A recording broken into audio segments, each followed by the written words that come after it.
Tadi Ustadz mengatakan bahwa 1 rupiah uang haram bisa membuat cerai pasangan suami istri.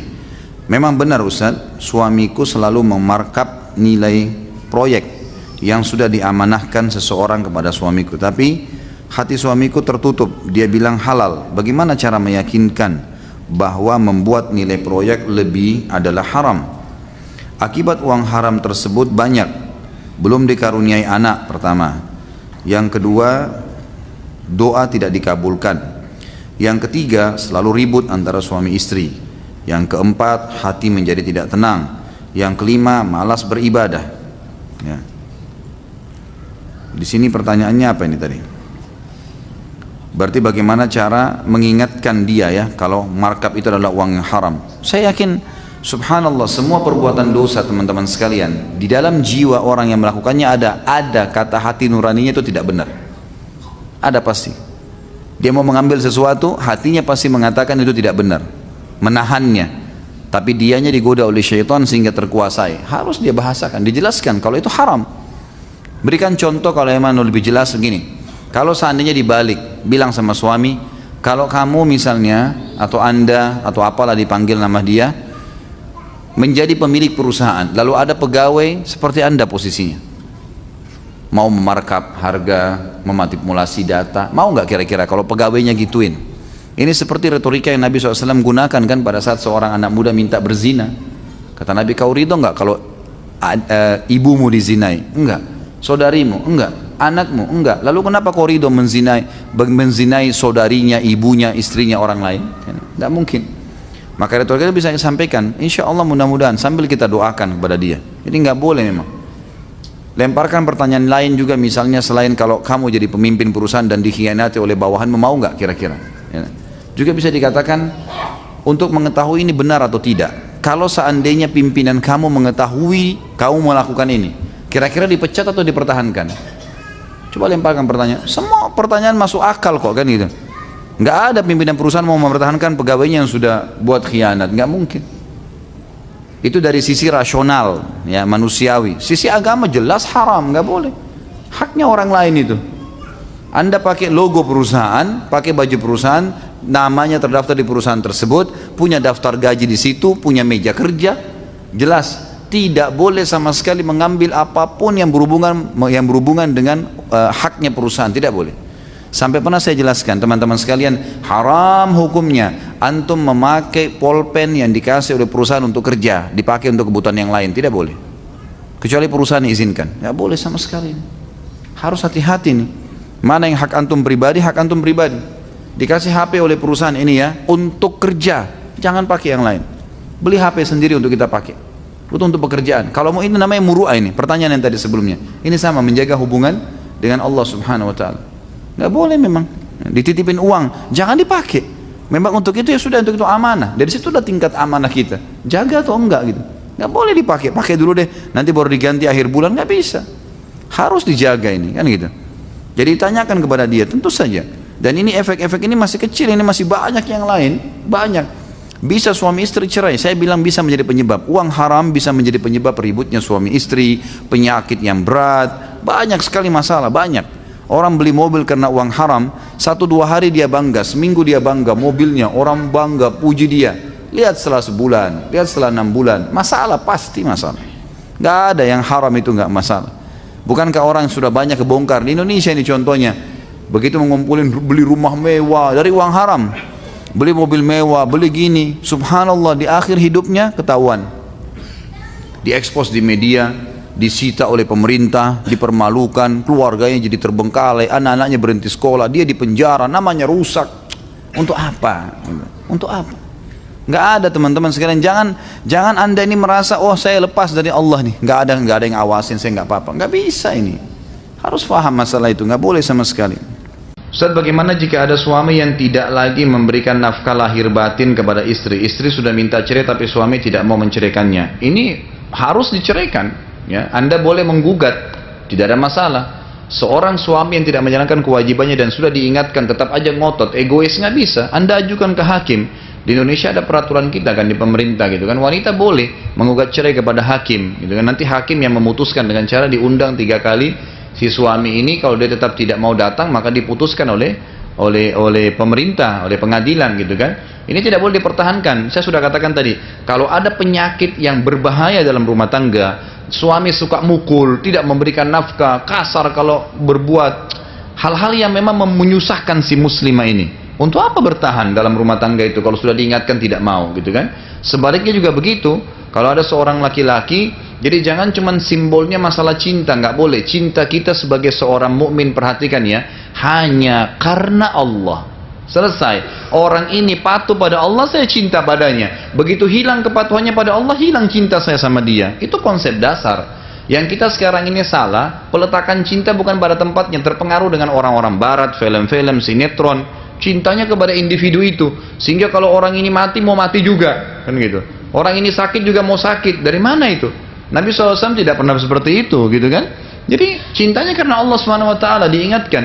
Makanya Nabi SAW mengingatkan kepada kita 7 yang digolongi, dinaungi oleh Allah, di bawah namanya tidak naungan kecuali naungan Allah di hari kiamat. Satunya adalah 2 orang yang saling mencintai karena Allah, bertemu karenanya dan berpisah karenanya. Kata ulama, yang paling utama adalah suami istri, gitu kan? Maksud dalamnya adalah suami istri, mereka harus saling mencintai karena Allah, bertemu karenanya, karena kesolehan, karena kepatuhan, dan berpisah karenanya. Kapan tidak bisa menjalankan hukum Allah, jangan bertahan, gitu kan? Konseptualnya agar jangan sampai kita terus sampai sisa umur ini terisi dengan hal-hal yang menjauhkan kita dari Allah Subhanahu wa taala. Bagaimana hukuman bagi suami yang memaksa istri berhubungan biologis melalui dubur? Apakah hukum rajam atau cambuk berlaku bagi orang yang melakukannya? Tidak berlaku hukuman itu, tidak disebutkan hukumannya, tapi dia berdosa, dosa besar, dosa sampai kufur ya. Dia memaksa, dan suami istri di sini punya hak menolak. Tidak boleh taat kepada makhluk pada hal yang berbau maksiat pada Khalik. Dan ini laki-laki yang seperti ini ada penyakit yang tidak boleh dibiarkan. Itu biasanya karena dia nonton film-film yang tidak benar, dia membaca buku yang tidak benar, tata cara biologis yang dibolehkan secara bebas oleh orang non-muslim, itu tidak boleh, haram, sudah jelas tadi dalilnya. Siapa yang menggauli istrinya pada saat haid dari dubur dan mendatangi dukun dan membenarkan dukun tersebut, maka dia telah kufur terhadap apa yang diturunkan kepada Muhammad SAW. Dosanya berat sekali, dosa kufur, walaupun dia tidak keluar dari Islam ya. Bagaimana cara kita menyikapi ketika orang tua kita selalu mengkritik pasangan kita? Ya terima saja positifnya, dan yang negatif nggak usah didengar, gitu kan? Yang positif kita ambil, baik terima kasih, saya berusaha, insya Allah doakan supaya istri saya, suami saya bisa jadi baik. Kita terima apa adanya dan ambil positifnya, tinggalkan yang negatifnya. Pokoknya jauhi semaksimal mungkin berdebat sama mereka supaya jangan terbuka pintu dosa gitu. Seorang suami yang tega terhadap istrinya, membiarkan istrinya mencari nafkah tanpa peduli ia sibuk dengan kegiatan yang tidak bermanfaat. Apa maksudnya? Saya bekerja mencari nafkah, pergi pagi pulang malam tanpa dipedulikan, sementara ia sibuk dengan dirinya sendiri. Dia nggak pernah ikut campur dengan mencari nafkah untuk keluarga. Pertanyaannya apa nih? Apa dia berdosa kali ya? Dia berdosa tentunya. Dia berdosa dengan perbuatan tersebut, dan orang yang tidak memberikan nafkah itu berarti sudah boleh dia minta, yang perempuan sudah boleh minta cerai. Jangan bertahan dengan suami yang tidak jalankan kewajibannya. Dan itu memang itu hukum syar'i. Tapi kalau tetap mau bertahan boleh saja. Ya konsekuensinya menerima risiko itu kan. Kenapa ada sahabat yang saya pernah ceritakan pulang ke rumahnya istrinya selingkuh, lalu kemudian dia melapor ke Nabi, ya Rasulullah istri saya selingkuh sama laki-laki lain, berzina ya. Maka Nabi SAW mengatakan ceraikan. Kalau gitu sudah, dia sudah buat maksiat dosa besar, jangan tinggal sama dia. Kata dia, ya Rasulullah tapi saya mencintainya. Kata Nabi, kalau gitu pertahankan, tapi dengan risiko itu, gitu kan? Risiko itu maka harus ditahu, dia harus tanggung risiko itu. Dulu saya suka nyanyi goyang dumang yang ditampilkan oleh artis Cita-Cita atau apa ini, sehingga kadang saya pengen menghadiri konsernya. Hampir-hampir saja saya menjadi fans Cita-Cita tadi itu ya. Tapi saya kembali menyadari kalau apa yang ingin saya lakukan adalah perbuatan yang tidak terpuji. Kemudian saya mulai punya inisiatif yang menurut saya positif, yaitu daripada saya mendengarkan lagu dan goyangan tadi Cita-Cita itu, lebih baik saya meminta istri saya bernyanyi dan bergoyang ya, seperti Cita-Cita tadi, untuk saya tanpa dibarengan musik, karena kebetulan istri saya dahulu pandai bernyanyi dan bergoyang. Apakah inisiatif saya ini diperbolehkan dalam ajaran Islam? Boleh sekali, enggak masalah, boleh, tidak ada masalah. Pak Yoyo mau praktek ya? Boleh nggak? Jadi hukumnya boleh suami dinyanyikan oleh istrinya, boleh, boleh. kan gitu. Dengan kata-kata cinta, lantunan syair itu boleh, nggak ada masalah. Bahkan dikatakan wanita ahli surga wanita yang bisa membangkitkan syahwat suaminya. Dalam arti kata memang dia diberikan kesempatan seluas-luasnya kalau sama suaminya, boleh saja, gitu kan? Selama tidak ada hal-hal yang haram. Membatalkan janji untuk menikahi, apakah boleh mencari-cari alasan? Gentle. Gimana sih? Saya tidak bisa, saya kurang cocok, selesai, habis sudah masalahnya. Mutar-mutar ke sana, ini di sini juga masalahnya. Ini saya nggak tahu ini waktu sunat benar nggak sunatnya? Pakai kok sulit sekali gitu loh. Saya nggak bisa, titik, udah selesai kan, clear. Ini nggak harus mutar-mutar untuk apa teman-teman sekalian. Makanya sebelum menikah melangkah, wajar itu, konsep ta'aruf dalam Islam dibolehkan bertanya hal-hal yang mendasar dan tidak boleh ada khalwat dan kemaksiatan. Khalwat berduaan, ya, dalam arti kata jalan bersama dan seterusnya. Dan tidak boleh ada kemaksiatan. Kalau bertanya, kamu dari keturunan mana? Kebiasaan kamu seperti apa? Kamu kerja di mana? Itu hal-hal mendasar yang perlu kita tahu, silahkan, tidak ada masalah. Dan kalau tidak cocok, maaf ya, saya akan istikharah, kamu juga istikharah. Kalau tidak cocok bahasa santunnya, maaf saya sudah istikharah, kayaknya saya belum bisa maju. Mudah-mudahan bisa dimengerti ya. Dan semoga kau dapat jodoh yang baik. Clear, gitu kan? Jadi nggak usah kemana-mana teman-teman. Ya. Dulu saya pernah berjanji untuk menikahi wanita karena beberapa prinsip yang berbeda. Saat ini saya tidak ingin menikahinya. Orang tua saya memerintahkan untuk tetap menikahi. Apakah saya boleh ingkar janji? Khawatir jika tetap menikahi terpaksa, akhirnya jadi terpaksa. Tentu saja Anda sampaikan ya, sampaikan. Di sini ya, saya masukkan dalam tema ini karena ada hubungan, tadi saya sempat bahas masalah tidak boleh ingkar janji. Jadi tentu saja boleh Anda batalkan pernikahan, selama belum nikah boleh, nggak masalah. Dan kita boleh memungkiri masalah itu. Maksudnya kita batalkan, ya, sampaikan baik-baik bahwasanya saya tidak akan menikahi Anda karena pertimbangan 1, 2, 3, 4, 5 atau karena saya punya pertimbangan tersendiri yang saya tidak bisa lakukan, itu saja. Tapi jangan sampai ya putuskan janji tanpa ada penyampaian, ini nggak boleh juga. Kecuali kata ulama dalam satu keadaan janji itu janji maksiat, itu yang boleh dibatalkan sepihak. Kita janjian, misal seseorang janjian mau berzina, lalu dia batalkan sepihak, nggak jadi, itu nggak masalah. Tapi kalau selain maksiat tidak boleh. Seperti menikah ini adalah sunnah Nabi, ibadah. Harus dia sampaikan. Maaf saya tidak bisa menikah dengan Anda karena ini 1, 2, 3, 4, 5 alasannya. Bagaimana hukum profesi yang sebenarnya profesi kodrat perempuan? Misalnya suami jadi koki, bekerja di salon dan lain-lain. Kalau suami jadi koki, tukang masak itu nggak apa-apa. Itu bukan profesi perempuan sebenarnya ya. Karena banyak di antara sahabat-sahabat Nabi itu pada saat sedang terjadi jihad, sedang pergi haji bersama Nabi SAW, mereka yang masak, ya mereka yang masak. Dan sampai hari ini saya temukan guru-guru kami di Madinah itu rata-rata laki-lakinya semua pintar masak, gitu kan? Mereka biasa masak, mereka masak kalau lagi kumpul sama teman-temannya atau istrinya lagi sakit, gitu kan? Itu tidak ada masalah. Tapi kalau kerja di salon ini masih perlu dirincikan. Kalau memang salon itu memang sifatnya salonnya khusus laki-laki, gunting rambut, nggak ada masalah. Tapi kalau laki-laki bekerja di salon gunting rambut perempuan, ini jadi tanda tanya, gitu kan? Ya, ini memang keluar dari fitrah, nggak boleh semestinya, gitu kan? Biasanya mungkin orang-orang kalau yang tidak biasa dengar fatwa seperti ini kaget ya. Tapi memang itulah hukum Allah Subhanahu Wa Taala. Jadi tidak boleh melihat yang bukan mahram auratnya haram, apalagi menyentuh, gitu kan? Apalagi ngobrol, apalagi memijat, kan gitu. Jadi panjang ceritanya gitu. Apakah istri atau wanita yang telah menikah wajib berbakti kepada orang tua kandungnya? Adakah batasan-batasan tertentu sehubungan dengan hal tersebut? Tentu tetap wajib, tapi dinomor duakan setelah suami. Jadi tidak gugur ya. Akhwat di belakang sana harus fahamin dan juga ikhwah di sini yang jadi suami harus faham. Tidak gugur kewajiban bakti seorang wanita kepada orang tuanya setelah nikah. Tidak gugur, tapi dia dahulukan suaminya. Suami juga nggak boleh egois, nggak boleh sama sekali dilarang. Tidak boleh dia berhubungan sama orang tuanya lagi, itu salah juga. Harus dibiarkan berhubungan dengan orang tuanya. Ajak dia bertemu, berikan waktu kesempatan berbakti.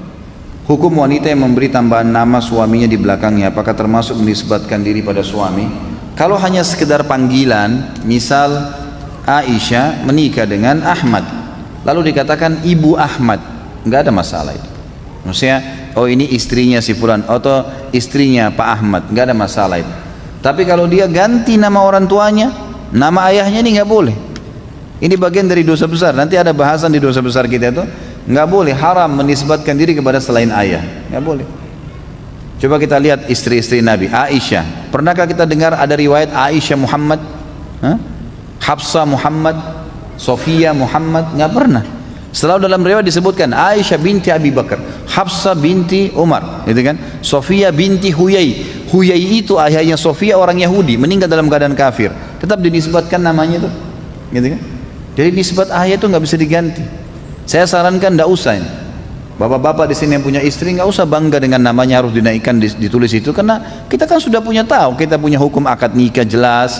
Waktu kita menikah sudah ngundang orang, kita punya buku nikah jelas kok ini istri kita, nggak perlu ada penisbatan nama. Ibu-ibu juga walaupun cinta sama suaminya tetap harus membawa nama ayah, walaupun ayah kita kafir. Tadi contoh Sofia binti Huyai, itu kan ibu ayahnya Sofia radhiyallahu anhunna ajmain itu adalah orang Yahudi yang meninggal dalam keadaan kafir, tapi tetap dinisbatkan namanya. Apakah hak waris seseorang yang membunuh karena lalai menjadi hilang? Seperti yang tadi dicontohkan, seorang istri lalai tidak segera mengepel lantai yang basah sehingga suaminya terpeleset dan meninggal. Setahu saya tentu tidak ya. Tidak hilang hak warisnya dia insya Allah. Karena ini memang kelalaian, gitu kan, kelalaian. Ada bahasan sendiri ulama bilang kalau dia sengaja ngambil pisau, dia sengaja menusuk, itu lain bahasannya. Itu pun masih dibahas oleh ulama, tidak ada hubungannya dengan warisan. Adakah tuntunannya mengadakan pengajian sebelum acara akad nikah dan resepsi? Setahu saya ada. Nabi SAW kadang-kadang kalau ada sahabat yang mau menikah, beliau menyampaikan beberapa wasiatnya. Jadi boleh saja itu ya. Dosa-dosa masa lalu banyak sekali. Apakah kalau suami atau istri kita bertanya tentang dosa-dosa tersebut, tentang zina, khamar, apakah harus dijawab dengan jujur? Dosa-dosa tersebut dilakukan jauh sebelum kenal pasangan.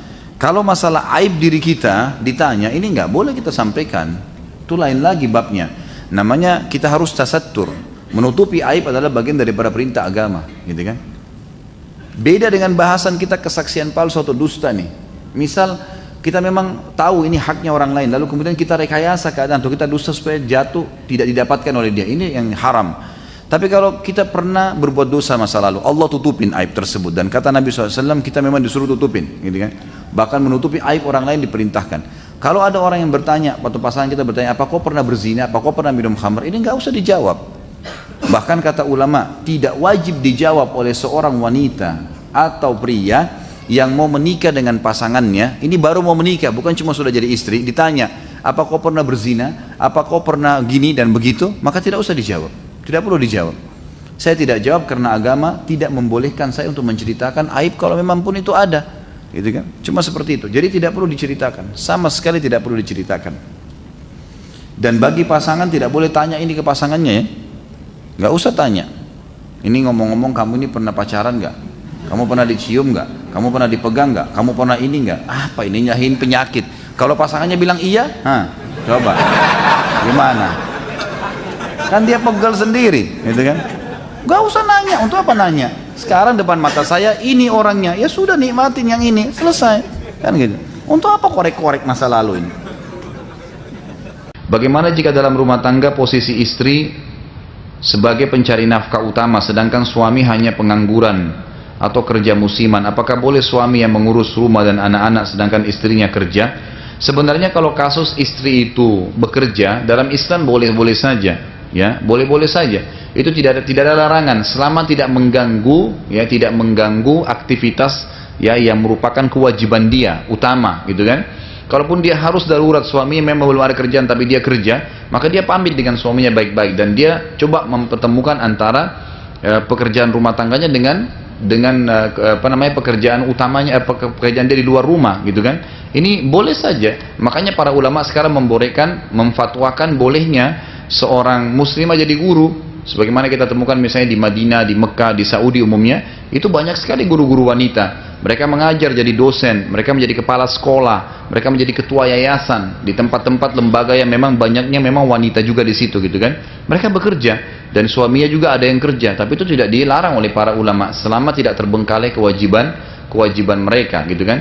Beberapa sahabiat dulu ada yang ikut berperang, ya, ada yang ikut berperang. Ya, di rumah, sementara anak-anak mereka ditinggal di kota Madinah dan dititipkan kepada saudari-saudari mereka. Yang gitu kan, itu berarti dibolehkan mereka keluar pada hal-hal yang memang sifatnya darurat. Tapi tentu diusahakan maksimal bagaimana caranya jangan terbalik fitrah itu ya. Bagaimana caranya agar suami bisa mendapatkan kerjaan yang tepat, didukung oleh istrinya, dan memang kalau sudah mencukupi maka Anda bersyukur kepada Allah, itu sudah cukup. Jadi biarin suami yang menjalankan fungsi yang sebenarnya. Jadi bukan tidak boleh ya, boleh saja suami itu mendidik anaknya, mengurus rumahnya, tapi jangan ini menjadi sebuah rutinitas gitu kan. Ini harus bisa diubah dengan cara musyawarah di antara keduanya. Ustaz, ana sudah mampu memberi nafkah dan ana sudah mempunyai keinginan kuat untuk nikah, namun ana belum bisa baca Al-Quran. Dalam kondisi ini apakah tepat jika ana menikah? Tentu, menikah saja, nggak ada masalah.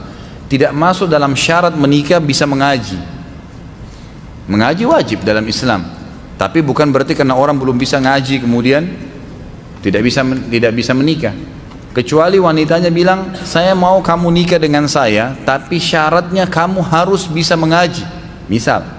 Dan dia bilang, baiklah, maka dia harus penuhi, gitu kan?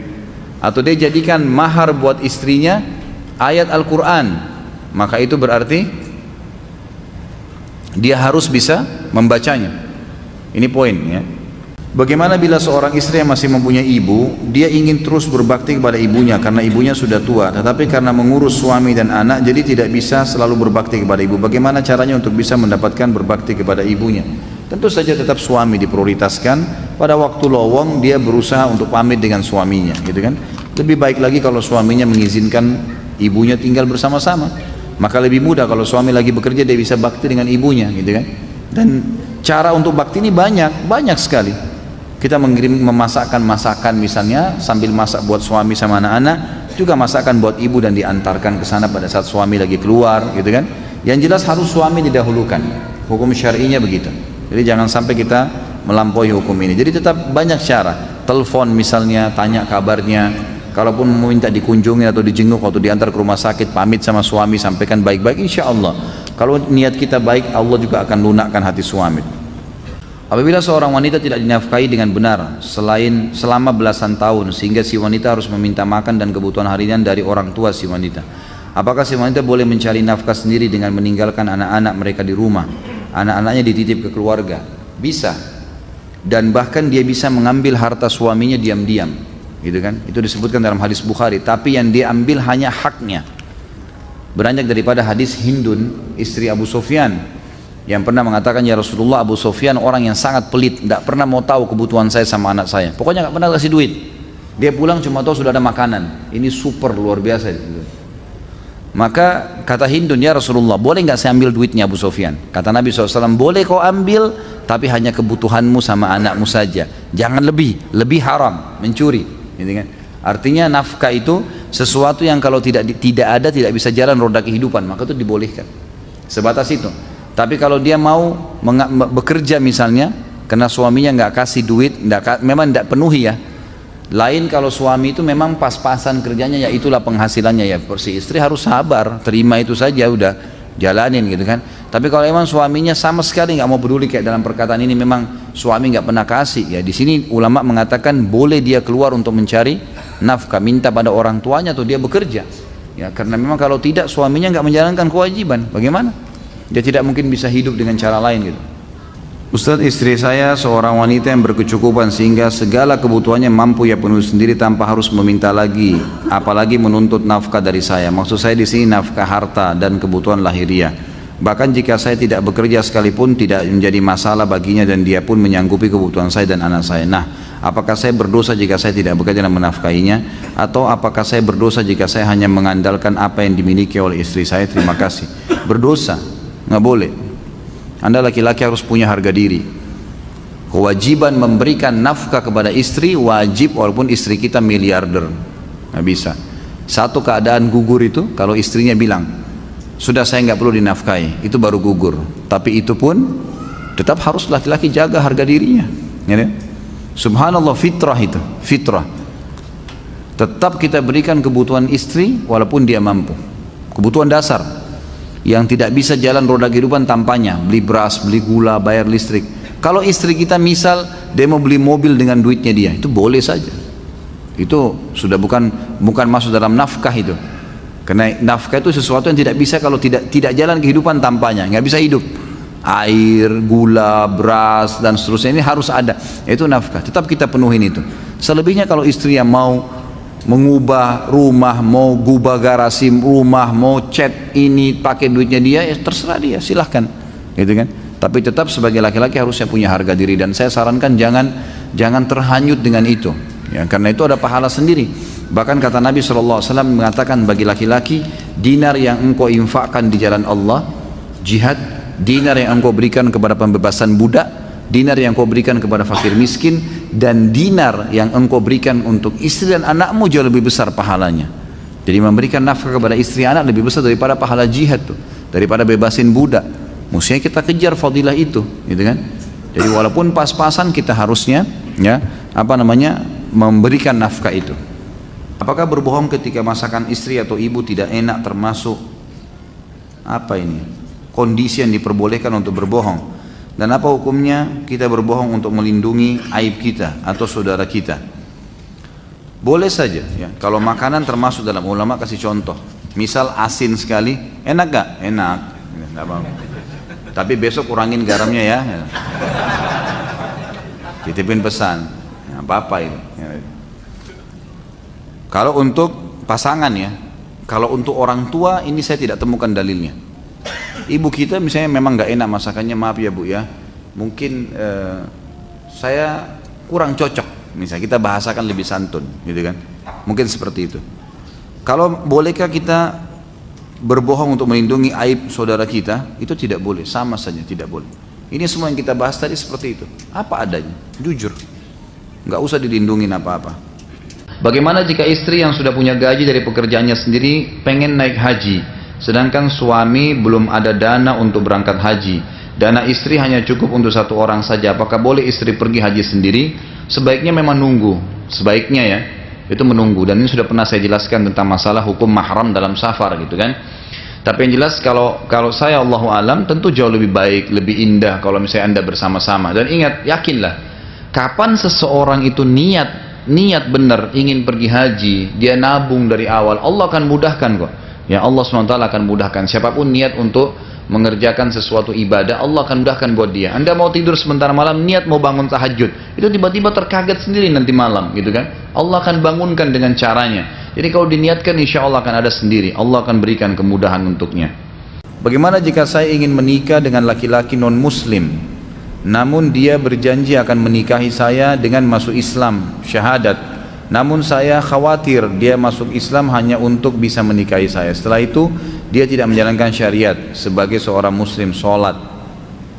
Pertanyaannya apa ini? Boleh nggak saya menikah gitu? Saran saya tidak usah menikah. Jangan menikah dengan laki-laki yang seperti ini, berbahaya gitu. Jadi Anda sedang berada di ujung tombak, seperti telur di ujung tombak yang bisa tertusuk setiap saat. Saya sarankan cari muslim yang jelas-jelas gitu. Jelas status muslimnya, minimal kalau cerai pun punya anak, nggak mungkin dia murtadkan anaknya, itu minimal sekali, belum masalah-masalah yang lain gitu. Kalau saran saya tidak usah menikah dengan orang-orang yang tidak jelas status agamanya gitu. Itu berbahaya. Nah, ini masalah mertua. Baik Ustadz, anak mau curhat, 2 minggu sudah nggak ketemu Ustadz, rasanya sudah kayak 2 tahun. Ini bener nggak ini?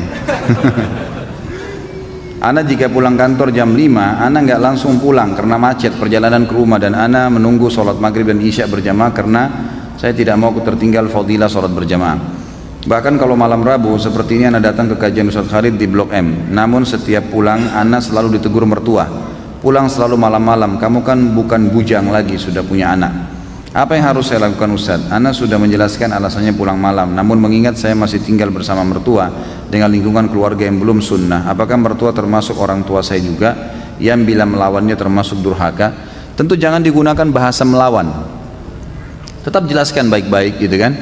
Dan saran saya di dalam masalah rumah tangga, saya sering bahasakan ini, dan Anda boleh kembali ke ceramah saya manajemen rumah tangga Islami. Usahakan kalau bisa jangan tinggal sama mertua. Emang termasuk sama orang tua kita juga.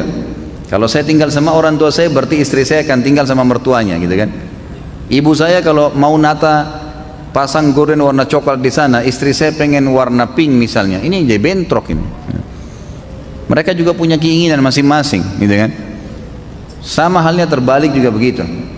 Kalau seorang laki-laki numpang di rumah mertuanya, di rumah orang tua istrinya, maka ini juga sama.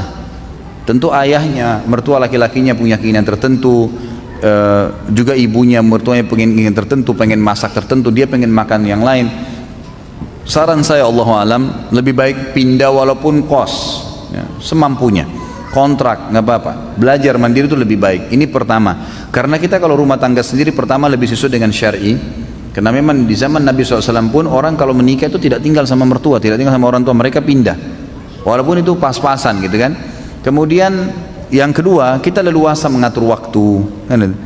Saya juga pernah bahas dalam manajemen rumah tangga Islami, tidak bolehnya orang tua berintervensi lagi ke ada anak-anak. Ini teman-teman sekarang mungkin masih seumuran kita sekarang tahap punya mertua dan orang tua. Mungkin nanti satu waktu kita akan sampai pada tingkat level mereka.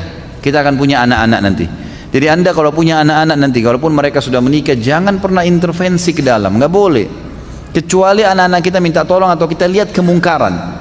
Tapi kalau ada perempuan sengaja datang atau laki-laki sengaja datang sebagai orang tua atau mertua, datang, kamu masain apa anak saya hari ini, kamu kenapa begini, rumahmu kenapa begini, ini nggak boleh dalam Islam, haram, nggak boleh, diharamkan. Ulama mengatakan haram hukumnya orang tua yang sengaja datang ke rumah anaknya lalu mengatur-ngatur rumahnya, nggak boleh, padahal itu orang tuanya.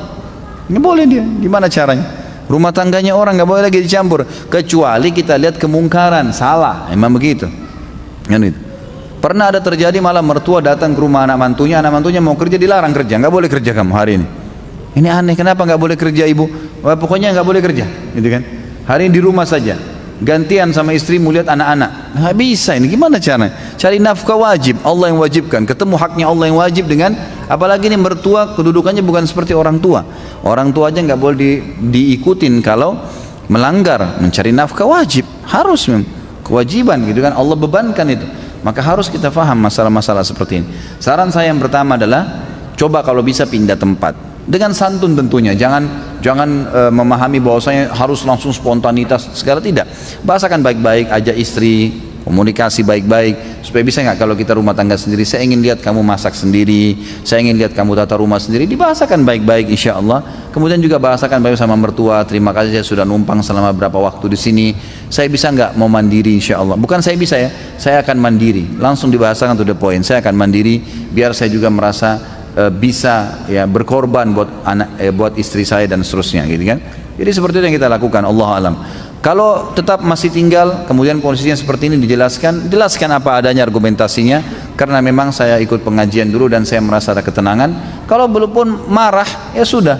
Wa idza khatabahumul jahiluna qalu salama. Tadi saya bilang, para ulama memaknakan kata-kata jahilun di sini adalah orang yang emosional, orang yang mau egoismenya besar, mau memaksakan pada pendapatnya. Qalu salama, ya udah diam aja, udah dia ngomongnya, udah selesai, udah begitu saja. Saya tahu seorang ikhwah, mertuanya setiap datang pasti ngoceh, ribut di rumahnya. Yang dia lakukan adalah diam. Udah selesai ibu, alhamdulillah, udah dia berdiri. Akhirnya mertuanya malu sendiri gitu kan. Jika ada dua handphone baru, yang lama mana yang akan dipilih? Mustahil yang lama akan dipilih, pasti akan dianggurin, dibuang. Apa ini? Mustahil bisa adil. Apa yang ditanya? Jika berlaku adil adalah hukumnya wajib, untuk apa menjalankan sunnah yang jika dikerjakan malah bisa menjerumuskan ke hal yang menyebabkan seorang menjadi tidak adil? Begitulah pernyataan balik yang dilemparkan istri kepada suami ketika sedang mendengarkan ustadz menjelaskan poligami. Bagaimana menyikapi pertanyaan ini? Maaf ustadz, ujung-ujungnya bukan cari gara-gara. Gimana tuh Pak Yoyo? Jelas-jelas cari gara-gara ya. Jadi sabar aja gitu kan. Begini aja, ini selalu poligami. Ini teman-teman yang mau poligami harus jadi ahli perayu. Belajar merayu dong. Masa nggak bisa taklukin istri gitu kan? Bukan dengan kekuatan, dengan rayuan, dengan hadiah. Masa mesti diajarin? Ya harus bisa lah. Nggak bisa perempuan tuh pakai perasaan. Kalau antum datang mau poligami dengan power, saya akan menikah, pokoknya tidak mau tahu. Itu, salah. Jadi diajarin, nggak boleh. Rayulah, taklukin dia, gitu kan? Jadi mungkin dengan bercanda, mungkin dengan ini, mungkin dengan apa saja kebutuhannya dipenuhi ya, itu insya Allah bisa, gitu kan? Gak usah terlalu banyak tanya poligami lah. Ya. Nikah aja dulu, lancar dulu. Nanti kalau sudah lancar semua, sudah mau melangkah ke langkah selanjutnya, baru ada praktek khusus sama saya nanti. Apakah Ustaz Khalid keturunan orang Arab?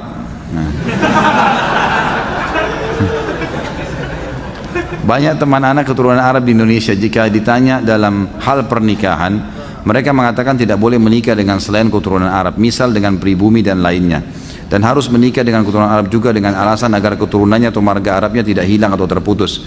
Apakah benar demikian adatnya? Jika demikian, anak orang pribumi tidak mungkin mendapatkan kesempatan mendapatkan orang keturunan Arab. Ini orang baru ikut pengajian apa nih? Karena wanita keturunan Arab biasanya cantik-cantik. Lanjutnya saya nggak usah baca ya. Ini, dan kalau laki-laki tampan seperti Ustadz katanya. Ini saya nggak tambah ya. Ada keturunan memang. Ya, kakek-kakek saya dari turunan Yaman. Tapi saya sudah pernah bilang teman-teman sekalian, semua ini marga-marga, suku-suku, bahasa, warna kulit, paras wajah, semua ini adalah variasi kehidupan yang Allah buat. Kita semua dari Adam dan Hawa, gitu kan? Semua dari Adam, tidak ada yang keluar dari Adam dan Hawa. Cuman Allah dengan kemahakuasaannya menunjukkan kebesarannya. Lalu kemudian Allah yang menamakan ini dengan suku-suku tertentu. Itu dulu yang pertama. Dan dalam Islam tidak ada rasisme. Nggak ada dalam Islam, saya Arab, saya Indonesia, saya bule, saya ini, tidak ada dalam Islam semua itu. Karena kata Nabi SAW, la farqa baina Arabin wa ajamin illa bittaqwa. Nggak ada perbedaan antara Arab dan orang ajam selain Arab kecuali dengan ketakwaan. Tidak ada sama sekali. Itu memang sudah jelas satu. Jadi itu asasnya. Kita Muslim tidak ada bedanya. Dan sudah cukup kalau masuk dalam saf sholat, mau orang Arab, mau orang bule, mau orang Afrika, sama semua masuk saf, gitu kan? Nggak ada bedanya. Jenjang sosialnya, ekonominya sama. Dan saya sudah pernah sampaikan teman-teman sekalian, hati-hati dengan fanatisme rasisme ini ya. Itu nggak boleh sama sekali. Jadi misalnya hadis yang pernah saya sampaikan bahwasanya ada orang-orang dari Ansar ya, dari Muhajirin, dari orang-orang Ansar, dari satu orang Ansar bercanda, ini sama-sama turunan Arab dari sahabat Nabi di Madinah waktu Nabi SAW masih hidup. Orang Ansar ini keluar dari masjid habis sholat asar lalu bercanda sama teman-temannya semua, ada Muhajir, ada orang Ansar. Dia bilang, hai orang-orang Ansar kesini yuk kumpul-kumpul. Muhajirin nggak boleh ikut ya. Kalau kita mungkin, ini orang Betawi ngumpul sini, sana orang Jawa nggak boleh ikut. Misal contoh, bercanda. Nah orang-orang Muhajir ini juga dengar teman-temannya orang Ansar bercanda, dia juga bercanda. Ayo Muhajir kesini yuk, Ansar nggak boleh ikut-ikut ya, gitu. Sambil ketawa-ketawa mereka gitu. Subhanallah, dengan hikmah Allah Nabi SAW pas keluar dengar itu. Dikatakan dalam hadis Bukhari, raut wajah beliau berubah. Lalu beliau mengatakan, da'ha fa innaha mumtinah. Segera berhentikan ini karena ini penghancuran, gitu kan? Dalam hadis yang lain dikatakan tinggalkanlah karena ini yang membinasakan kalian. Nggak ada dalam Islam itu, gitu kan? Ini penting. Termasuk di dalamnya masalah pergaulan, pertemanan, patokannya ketakwaan, pernikahan, semua itu. Cuma memang dalam Islam khusus masalah pernikahan kita tidak dipaksa, gitu kan? Boleh menikah dengan siapa saja. Tetapi ada anjuran dalam Islam untuk menikah dengan sepadan namanya. Sepadan itu sekufu. Kufu itu bisa masuk juga maknanya sama makanannya, sama bahasanya, ya gitu. Sama poster tubuhnya, ya, mendekati warna kulitnya. Itu semuanya itu namanya kufu. Kata Nabi SAW begini, wa ankihul akfa'a minkum, menikahlah dan terimalah lamaran orang yang sepadan dengan kalian. Sepadan ini maknanya luas ya, maknanya luas. Saya pernah berikan contoh waktu saya ceramah di Makassar. Ada kurang lebih pertanyaan, bagaimana kalau kami orang Bugis atau orang Makassar ini menikah dengan orang Jawa, Ustaz? Sama-sama Muslim, sama-sama Indonesia, tapi tradisi kami berbeda, gitu kan? Tradisi teman-teman di Jawa lain, teman-teman di Sulawesi lain. Ini dalam Islam dibolehin enggak nih? Kalau kami nggak mau nikah sama orang Jawa, saya jawab, Itu boleh dalam Islam. Kalau kita khawatir ada perselisihan yang akan terjadi karena beda tradisi, walaupun kita disatukan di bawah naungan Islam, tapi boleh kalau mau nikah. Boleh tidak menikah, boleh menikah, itu hak mereka memilih. Masalah dia nanti menikah boleh, tapi ingat, menikah dengan orang yang berbeda tidak sekufu dengan kita. Misal orang Indonesia nikah sama orang bule, ini hidup di alam mana, makanannya lain, cuaca biasa negaranya berbeda, kemudian kita juga terbiasa dengan makanan, terbiasa dengan pakaian dan seterusnya, lalu menikah. Bolehkah sama-sama muslim? Boleh, tapi ingat, kita harus butuh ekstra, ada ekstra adaptasi, kan? Harus adaptasi dengan makanannya, dengan kebiasaan keluarganya, hal-hal yang mubah dalam Islam, maka itu harus ada adaptasi. Kalau bisa silahkan, gitu kan? Kalau tidak, maka lebih aman orang yang sepadan. Tapi boleh, bukan tidak boleh. Kita lihat Nabi SAW waktu di zaman beliau itu ekspansi Islam sudah ada ya, tapi rata-rata istri beliau dari orang-orang Arab di Madinah dan di Mekah, gitu kan? Ada Maria Kipti dari Mesir, tapi satu orang itu. Artinya boleh, bukan tidak boleh. Tetapi berarti kita harus punya ekstra. Ini kalau memang berbeda sama sekali ya. Lain kalau kayak misalnya dibahasakan tadi sama akh yang bertanya, ada turunan Arab kayak saya dan teman-teman yang lain, kemudian tinggal di Indonesia, sudah sebahasa, sudah sama-sama sama cuacanya, sama keadaannya, maka tidak ada masalah. Dan orang-orang yang fanatisme seperti ini sebenarnya tidak benar, gitu kan? Mengatakan kami turunan Arab tidak boleh nikah kecuali dengan orang Arab, itu pemahaman agama nggak benar. Bilal radhiyallahu anhu dinikahkan oleh Nabi SAW dengan Zainab, gitu kan? Salah satu wanita yang terkenal dari orang Mekah, tuan istrinya Bilal itu. Dulu bisa membeli Bilal di zaman jahiliyah. Zaid bin Harithah dinikahkan juga dengan Zainab, yang lain juga ada wanita namanya Zainab. Dua-dua wanita terkenal, orang-orang dari Muhajirin yang terkenal di Mekah. Jadi kayak istri wanita pejabat, tapi dinikahkan oleh Nabi SAW. Karena dianggap mereka hanya sudah kufu masuk ke Islam, sudah sama-sama tinggal di Madinah, sudah saling mengerti, nggak ada masalah. Jadi fanatisme sepertinya tidak benar, gitu kan? Tapi jangan juga kita menggunakan bahasa-bahasa yang tidak santun. Misal begini, mentang-mentang saya bukan orang Arab kamu nggak mau, itu nggak boleh ya. Mentang-mentang saya bukan orang Jawa kamu nggak mau, jadi kita seperti menjatuhkan dia seakan-akan harus kamu terima. Belum tentu kan gitu, karena bisa saja kita juga nanti tidak sekufu. Nanti gini, ada orang, saya kasih contoh yang lain, ada orang sekolahnya terlalu tinggi, si laki-laki atau si perempuan menikah dengan orang yang tidak berpendidikan misalnya, dan ini nanti mungkin bisa masuk tapi harus ekstra adaptasi karena retorika bahasa berbeda, ini berbeda memang nggak bisa gitu kan, maka akan sulit. Ada bisa tapi adaptasi ekstra, beda dengan orang kalau sudah satu bahasa dari satu kampung sama makanannya, kita sebutin makanan apa dia sudah paham ya, udah langsung tahu kan, berbeda, ini sudah lebih paham, ini kan lebih enak masuknya, tapi tetap boleh, bukan tidak boleh. Dan saya bilang teman-teman saudara turunan Arab atau turunan yang lain, seperti ini fanatisme nggak boleh dalam Islam, tidak boleh. Tapi kalau ada orang melamar, dia lihat takut anaknya nggak sekufu, dia punya hak untuk itu. Misal orang ini memang terlalu jauh, tidak mengerti sama sekali keadaan keluarga itu, boleh. Dari manapun dia punya hak untuk itu. Ini mesti difahamin. Allahu a'lam. Tadi disebutkan perceraian li'an itu abadi dan mahar tidak dikembalikan. Pertanyaan saya, bagaimana dengan cerai khulu? Apakah mahar dikembalikan ke suami atau milik istri? Bagaimana hukumnya jika saat terjadi khulu, suami mengikhlaskan mahar, namun satu hari kemudian yang meminta mahar tersebut dikembalikan? Mohon penjelasannya Ustaz. Teman-teman yang belum tahu khulu adalah wanita yang sudah tidak mau lagi tinggal bersama suaminya, kemudian dia mengajukan kepada pemerintah setempat, kalau kita pengadilan, supaya khulu itu dari khala itu ditarik secara paksa hak kekuasaan suami. Maka si hakim akan lihat, kalau khulu yang diajukan oleh si istri ini masuk akal, memang karena suaminya pemabuk, suaminya jahat, segala macam hal yang dia lakukan, gitu kan, maka akan diizinkan oleh wali untuk terjadi khulu. Cuman kalau khulu ini terjadi, sama, dia tidak bisa kembali lagi sebenarnya. Khulu itu sudah ditarik berarti secara paksa, hampir sama dengan li'an tadi. Ya Allah, jazakallah khair. Ini kapan mau dibacanya ini? Udah nggak usah nulis lagi, berhenti ya. Stop. Ini masih banyak nih. Antum sudah tahu tradisi saya menjawab teman-teman sekalian bukan oh iya nih boleh ini nggak boleh selesai, enggak. Saya selalu merincikan pertanyaan, jadi jangan banyak-banyak. Insya Allah sudah cukup. Sampai mana tadi? Khulu. Untung ada guru saya nih, jazakallah khair. Jadi khulu itu kalau diajukan tercabut haknya si suami, tapi si hakim melihat kalau memang istri ini betul-betul terzalimi, ada bukti-buktinya, maka dia menentukan khulu. Nah, syaratnya si istri memberikan mahar, memang harus. Kalau istri yang mau mencabut haknya, hak kuasa suami, harus dia kembalikan maharnya. Ini sesuai dengan kejadian di zaman Nabi SAW, ada seorang sahabiat yang dia tidak bisa lagi tinggal bersama suaminya karena dia merasa terganggu.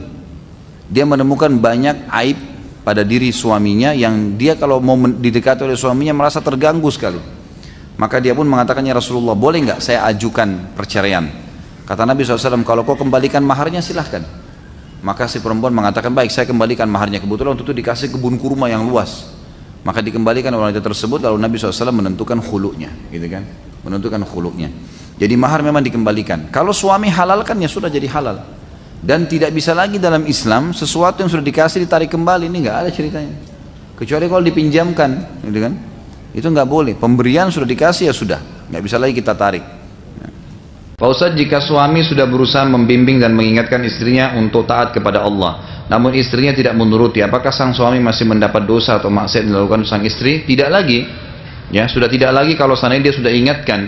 Ini dicontohkan dalam perilaku Nabi Lut alaihissalam dengan Nabi Nuh. Nabi Lut alaihissalam, istrinya tidak Islam, tidak beriman, ya, tapi diingatkan setiap hari tetap tidak mau, maka Allah tenggelamkan sekalian dengan atau siksa sekalian dengan kaumnya. Nabi Lut alaihissalam dengan Nabi Nuh alaihissalam dengan anaknya, gitu kan? Jadi tidak ada lagi tanggung jawab. Nabi Ibrahim alaihissalam dengan ayahnya. Maka ini sudah diingatkan semua. Tidak ada lagi tanggung jawab. Tidak ada lagi tanggung jawab. Yang penting sudah kita ingatkan dan sudah pernah saya bahasakan, ingkar mungkar itu yang wajib adalah yang pertama. Yang selanjutnya hukumnya sudah sunnah muakkadah. Kalau ada istri anda sudah anda ingatkan, sholatlah sekali, sudah gugur kewajiban. Selebihnya sudah sifatnya sunnah. Begitu juga dengan teman-teman, dengan siapapun. Kalau kita sudah pernah ingkar mungkar sekali, sudah gugur kewajiban, sudah sifatnya sunnah setelah itu. Tidak ada lagi tanggung jawab yang berat pada hari kiamat sebenarnya. Tapi ya kerugian kalau kita membiarkan, gitu kan. Apakah istri sudah manufos boleh digauli? Boleh saja. Yang penting dia tidak haid dan nifas, gitu kan. Sudah tidak haid, tidak nifas lagi, tidak ada masalah. Asal si istri memang bisa. Karena biasanya wanita manufos ini tidak bisa melayani suaminya, ya. Tapi kalau memang dia masih bisa menggauli, atau masih bisa digaulin, dia masih bisa memuaskan suaminya, maka tentu dianjurkan. Jadi tidak ada masalah. Saya laki-laki, orang tua memaksa menikah wanita yang saya tidak suka. Apakah saya berdosa jika tidak mematuhinya? Sedangkan laki-laki tidak perlu wali dalam pernikahan. Tentu di sini dilihat alasannya kenapa. Kalau alasannya memang misal orang tua kita menyuruh kita menikah dengan orang yang tidak ada hubungannya dengan kriteria yang agama perintahkan. Wanita misalnya tidak tutup aurat, tidak sholat, dari keluarga tidak jelas statusnya, maka ini ulama mengatakan boleh dia menolaknya, tidak masalah, karena ada perintah-perintah Allah di situ yang harus dipenuhi, gitu kan? Tapi kalau opsi antara tidak suka saja, hanya karena tidak suka, mungkin ada kekurangan-kekurangan tertentu, maka kita bisa berdoa kepada Allah Subhanahu wa taala supaya diberikan petunjuk, istikharah kepada Allah. Istikharah itu jalan pintas untuk minta petunjuk dari Allah Subhanahu wa taala, minta. Ya mungkin Allah Subhanahu wa taala akan memberikan petunjuk setelahnya, baik orang tua Anda yang akhirnya menolak, atau mungkin tiba-tiba Allah bukakan hati kita cenderung, gitu kan? Cenderung. Yang penting pada saat istikharah itu jangan memang ada kecenderungan dari dua hal yang kita sedang hadapi, antara suka dengan bakti dengan orang tua misal, atau antara tidak suka dengan berbakti dengan orang tua. Maka jangan ada kecenderungan, misal lebih cenderung kepada perempuan yang kita ingin nikahi, sehingga memang istikharah pun berharap hasilnya ke situ. Maka harus sportif, tinggalkan semua itu, minta murni petunjuk dari Allah Subhanahu wa taala. Dalam Islam menikahlah karena agama, kecantikan, harta dan keturunan. Jika akan menikah, apakah sebaiknya dilakukan cek pemeriksaan medis kedua pasangan untuk mengetahui ada tidaknya penyakit seperti kista atau miom, perbedaan resus darah plus dan minus atau positif negatif. yang dapat mempengaruhi mendapatkan keturunan, atau lillahi ta'ala. Karena ada saudara ana yang menikah, ternyata setiap punya anak sudah 3 kali berturut-turut umurnya tidak lebih dari 5 tahun lalu meninggal. Setelah diteliti ternyata adanya resus dan tidak bisa disatukan dari pasangan tersebut. Ada juga yang ternyata di rahim istri ada kista dan miom. Ada juga karena pergerakan sperma suami yang lambat dan faktor-faktor genetik. Bagaimana menyikapi hal ini? Sebenarnya bukan harus ya, boleh saja. Kan? Kalau dalam hadis sebenarnya bukan menikahi karena agama, karena kecantikan, harta dan keturunan, tapi itu opsi pilihan. Ada yang opsi pilihan seperti misalnya kecantikan dan harta ini opsi pilihan. Tapi kalau agama dengan keturunan ini memang perintah. Jadi kan memang harus dibedain. Seperti sabda Nabi SAW, kalau datang kepada kalian, kepada wanita dan walinya yang kalian ridhoi agama dan akhlaknya, maka terima lamarannya. Kalau tidak terjadi kerusakan di muka bumi. Berarti di sini tidak ada opsi nih, penekanan harus dipilih, gitu kan? Kalau datang yang soleh diterima lamarannya. Laki-laki juga begitu, perempuan dinikahi karena kecantikan, karena keturunan, ya, karena harta dan karena agama. Tapi dahulukan agama, ada perintah penekanan masalah agama, tidak ada opsi di sini. Ya, tapi yang 3 tadi, keturunan, agama, keturunan, harta dan juga kecantikan, fisik ini adalah pilihan. Ya, ada opsi-opsi di situ. Tapi kalau agama nggak ada opsi, jadi kita bedain di sini ya. Termasuk masalah keturunan sebenarnya betul, itu bukan opsi ya, tapi dia memang satu hal yang memang harus diperhatikan. Kalau sekarang sudah ada teknologi canggih bisa periksa, sangat bagus. Ya, sangat bagus, tapi itu bukan suatu hal yang harus diharuskan ya. Kalau dalam Islam sudah diajarin caranya untuk mengetahui orang ini subur atau tidak, itu kan sudah dilihat dari keturunan orang tuanya, dari jalur orang tuanya. Saya sudah pernah sampaikan, salah satu metode untuk ta'aruf dalam Islam, 3 hal: melihat fisiknya yang menarik buat kita, yang dibolehkan wajah dan telapak tangan. Kemudian kita melihat untuk mengetahui nanti gen kita ke bawah keturunan, baik itu secara fisik subur atau tidak, atau secara karakter. Kita cukup melihat keluarga ayahnya, keluarga ayah laki-laki dan keluarga ayah perempuan ini dilihat. Kalau umumnya mereka subur, punya keturunan banyak, gitu kan, secara fisik kita lihat mungkin orangnya kita ingin keturunan kita nanti tinggi besar atau berkulit putih misalnya, itu semua dari gen ayah, jalur ayah si perempuan dan jalur ayah si laki-laki. Kalau karakter, jalur ibunya, ya, jalur ibu si istri dan jalur ibu si suami, itu sudah cukup sebenarnya, sudah cukup. Tapi kalau ada orang mau mengadakan penelitian atau pengetesan secara medis, itu boleh-boleh saja, nggak ada masalah, gitu kan. Itu insya Allah tidak ada masalah, tidak ada larangan dalam masalah itu ya. Tapi tidak dikatakan salah kalau orang tidak melakukannya, karena ini sudah diajarkan. Dan yang ketiga, kita melihat setelah mengenal keluarganya, kita melihat lingkungannya, di mana dia bekerja. Jadi kalau mau menikah tinggal tanya, kamu kalau weekend kemana saja? Oh, saya kalau weekend biasanya di karaoke ini, biasa di diskotik ini, biasa saya minum bir di sini dan seterusnya. Ya sudah tahulah, itu kan. Ya, jadi sudah bisa diambil. Tapi kalau saya kalau weekend ke taklimnya Ustadz Khalid di Blok M, misalnya kan lain. Ustadz, saya mau bertanya, bagaimana bila calon suami atau istri memiliki pengetahuan agama yang kurang dibanding calon suami atau suami memiliki pengetahuan agama yang kurang dibandingkan istrinya atau calon istrinya, bagaimana menyikapinya? Ya, tetap ditanggap kalau dia sudah jadi suami. Kalau sudah jadi suami, maka tugasnya ya istri kita mengingatkan, memberikan masukan, gitu kan, memberikan masukan, memberikan berdakwah di situ, mungkin dengan kaset, mungkin dengan buku, mungkin dengan mendiskusikan kalau hasil pulang dari pengajian, gitu kan. Tapi kalau calon pasangan belum menjadi pasangan, maka saya tetap mengingatkan, memprioritaskan orang yang faham agama. Kalau yang dimaksud di sini adalah tidak ada pemahaman agamanya, sangat minim. Bahkan seringkali kita temukan ada akhwat kita yang mengatakan, oh calon suami saya melamar ini sholatnya masih bolong-bolong, tapi dia janji mau nanti sholat 5 waktu kalau sudah nikah. Ini janjinya kepada calon istrinya, bukan kepada Allah, gitu kan. Jadi kalau dia marah dengan istrinya, berhenti sholatnya nanti, gitu kan. Jadi ini tidak benar ya. Kalau ini yang anda maksudkan penanya ini, maka jangan jadikan sebagai calon pasangan, ya kan gitu. Jadi kalau pengetahuan agama yang dimaksud karena dia tidak menjalankan hukum-hukum Allah, maka jangan. Ya insya Allah masih banyak manusia, gitu kan, masih banyak hamba-hamba Allah. Kadang-kadang kita punya penyakit, jemaah sekalian. Manusia ini seringkali dikurung oleh setan dengan bingkai dia buat sendiri. Saya kalau tidak nikah sama orang ini, saya nggak bisa hidup. Siapa yang bilang itu? Anda sendiri yang bilang, masih banyak manusia lain kok. Allah ciptain miliaran manusia.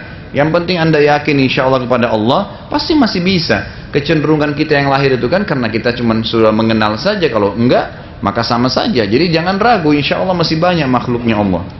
Bagaimana jika istri capek bekerja, malamnya tidak mau melayani hubungan biologis suami dengan alasan harus saling menghargai karena istri capek? Yang suruh istrinya kerja ini siapa? Untuk apa kerja? Melayani suami dapat pahala hukumnya, bekerja itu cuma sunnah. Bagaimana caranya gitu? Tentu saja keliru si istrinya. Dia harus meninggalkan pekerjaannya menyebabkan dia capek dan melayani suaminya. Itu hukum agama. Kecuali kalau dia mau pakai hukum dia sendiri, ya lain. Bagaimana sikap terhadap mertua yang ikut tinggal bersama saya? Apakah saya harus apakah sama haknya dengan orang tua? Ini semua sudah saya jawab tadi. Jadi tidak sama ya. Kalau masalah mertua Anda tinggal boleh, silahkan. Sangat positif saja. Itu termasuk perbuatan yang baik sekali. Jadi apalagi pada saat mertua kita tidak mampu, maka bagus sekali. Biarkan tinggal nama kita di bawah naungan kita, malah bagus kita bersedekah gitu kan. Mungkin pada saat safar, kalau laki-laki ini yang bertanya misalnya, maka pada saat safar istrinya ada yang temani mahramnya, sangat baik, nggak ada masalah. Tapi bukan kedudukannya seperti orang tua, nggak mungkin. Saya bilang tadi, kalau ada sesuatu yang mertua kita inginkan dan kita memiliki pekerjaan yang mendesak, kita boleh mendahulukan hak kita, boleh, tidak berdosa itu. Tapi kalau orang tua nggak boleh, nggak bisa. Harus didahulukan orang tua kita dari diri kita sendiri, karena memang perintah Allah untuk berbakti di situ. Bagaimana hukum KB dalam Islam, baik spiral, suntik maupun pil? Apakah itu termasuk membunuh keturunan? Tentu saja tidak. Membunuh ini membunuh, jadi sudah tadi saya bilang kalau sudah 4 bulan ada ruhnya, lalu sengaja digugurin, nah itu membunuh. Kalau menggunakan spiral, menggunakan alat KB sebelum terjadi kehamilan, itu tidak ada masalah. Dalam banyak hadis, diantaranya hadis Bukhari, bahwasanya para sahabat mengatakan kami dulu berazal. Azal itu menumpahkan sperma di luar kemaluan istri karena tidak mau hamil. Sementara Al-Quran, ayat Al-Quran turun dan kami tidak dilarang. Jadi dibolehkan berazal itu. Dan azal ini ulama tarik sampai sekarang dengan menggunakan alat-alat ya KB ini, dan kalau memang tidak ada hubungannya dengan hal-hal yang haram, gitu kan? Jadi nggak ada masalah. Ini di zaman Nabi SAW ada. Jadi yang membunuh memang sudah ada fisiknya lalu dibunuh. Nah, itu yang dimaksud. Apa yang harus kita siapkan untuk diri kita agar menjadi pantas untuk berumah tangga?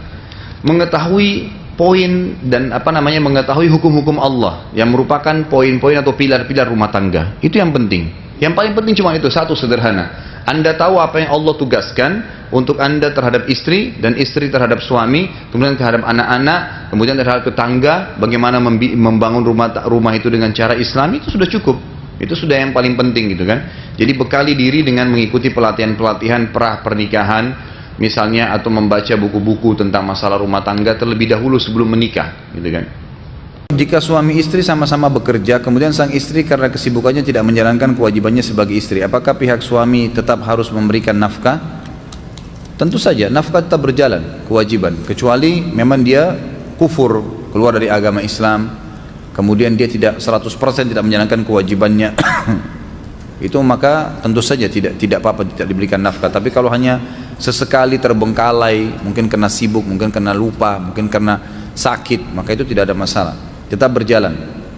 Apakah ada dalil menunjukkan kedudukan mertua dibandingkan kedua orang tua? Apa tips memberikan bakti kepada orang tua dan mertua? Sama saja ya.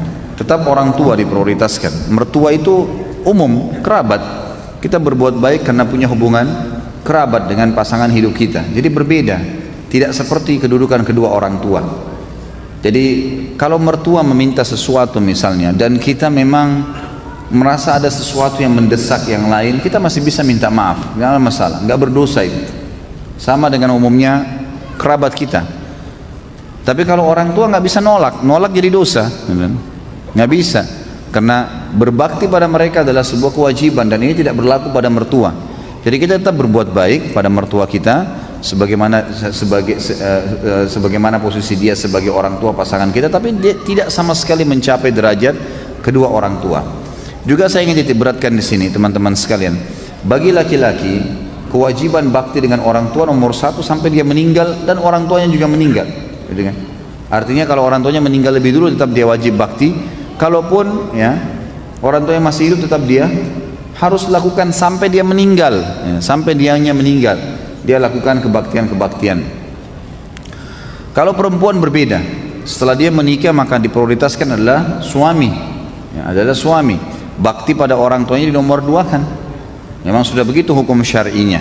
Maka setiap muslimah harus bisa memahami hukum syar'i ini sehingga dia tidak menahan suaminya untuk berbakti dengan orang tuanya. Dan harus pahamin teman-teman sekalian, cemburu itu harus pada hal yang berbau pelanggaran agama saja, titik, nggak lebih daripada itu. Jadi tidak benar kalau seorang wanita cemburu dengan mertua perempuannya, cemburu dengan iparnya, saudari daripada suaminya, itu nggak boleh. Pada tantenya suaminya, ya itu bukan tempatnya untuk cemburu di situ.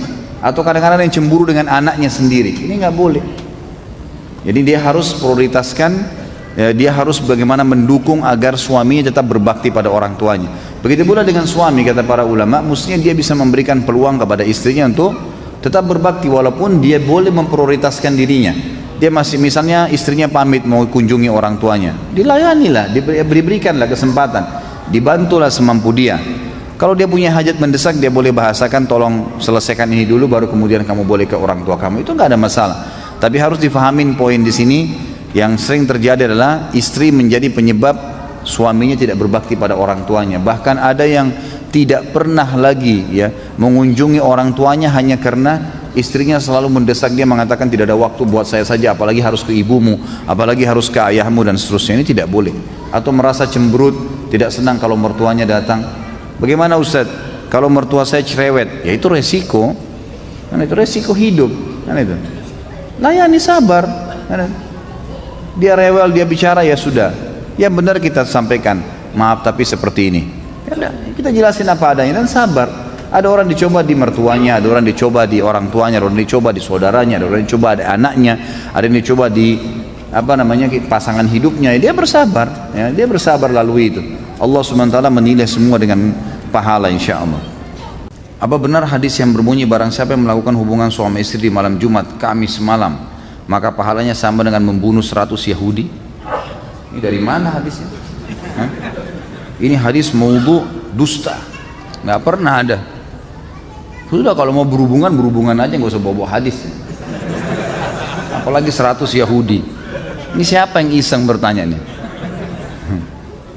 Kalau mau bunuh Yahudi yang benar, datang ke Palestina, nah itu baru benar. Apa pandangan Ustaz jika kita ikhwah menikahi wanita yang sudah pernah menikah lalu bercerai, sedangkan kita belum pernah menikah dan usia lebih muda? Nggak ada masalah, halal, yang penting menikah, jangan zina, gitu kan?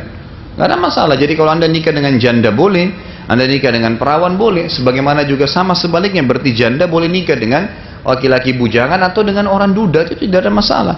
Makanya Nabi SAW menikahi Ummu Salamah. Ummu Salamah pernah menikah dengan Abu Salamah, suaminya meninggal, dinikahi oleh Nabi SAW, gitu kan? Khadijah juga radhiyallahu anha pernah menikah dengan suami yang sebelumnya, kemudian menikah, Nabi SAW menikahi, gitu kan? Pernah juga ada sahabat Nabi seperti Abdurrahman bin Auf radhiyallahu anhu dan beberapa sahabat-sahabat Nabi yang lain waktu hijrah dari Mekah, kemudian mereka menikah dengan wanita-wanita dari Ansar. Satu waktu Abdurrahman bin Auf datang, sudah pakaiannya bagus, berubah keadaannya, lalu Nabi SAW tanya, ada apa ya Abdurrahman, apakah kau sudah menikah? Kata dia mengatakan, iya ya Rasulullah. Kata Nabi SAW, perawankah atau janda? Kata dia, janda ya Rasulullah. Kata Nabi SAW, tidakkah perawan sehingga dia lebih dekat denganmu dan kau lebih dekat dengannya?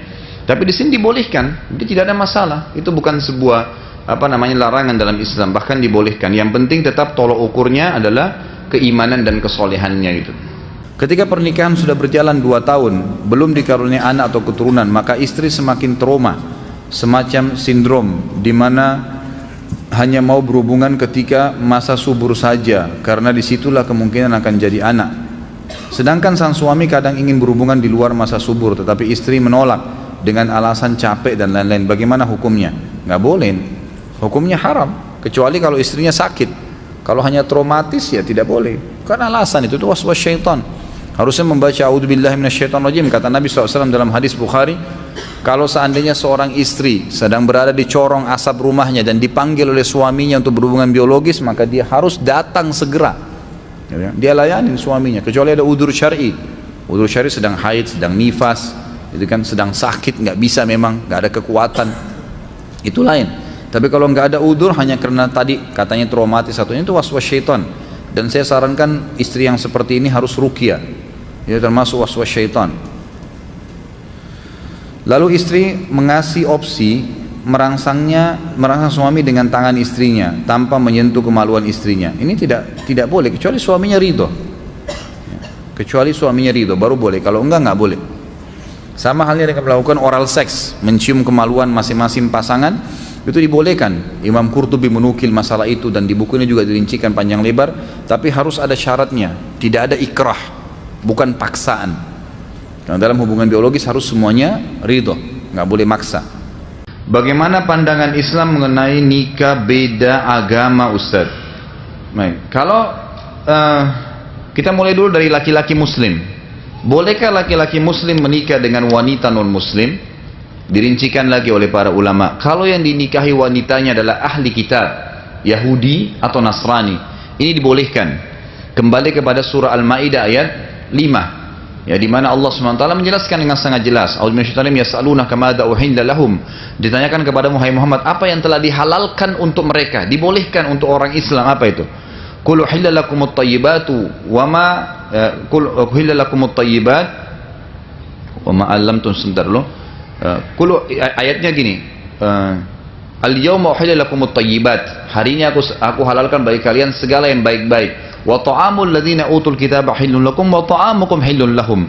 Makanannya ahli kitab, sebagian ulama tafsir mengatakan sembelihannya. Selama sembelihan mereka bukan hewan yang diharamkan dalam Islam, bukan babi, bukan anjing, bukan yang diharamkan, maka halal seperti ayam, kambing, sapi dan seterusnya, gitu kan? Dan makanan kalian halal buat mereka. Kemudian dikatakan wal muhsanatu minal mu'minati wal muhsanatu minal ladzina utul kitaba min qablikum. Dan juga Allah halalkan buat orang-orang yang beriman itu wanita-wanita yang baik-baik dari mereka dan wanita-wanita yang baik-baik juga dari ahli kitab, Yahudi dan Nasrani. Dikatakan idza ataitumuhunna ujurahunna muhsinina ghairu musafina wala muttakhidhi akhdan. Kalau kalian bisa memberikan hak-hak mereka, melindungi mereka, menafkahi mereka, gitu kan? Wa may yakfur bil imani faqad habita amalu. Siapa yang memungkiri ini, hukum bolehnya ini, berarti dia pungkiri keimanan kepada Allah SWT, maka amalnya semua bisa habis. Ya, jadi Allah SWT melarang, gitu kan?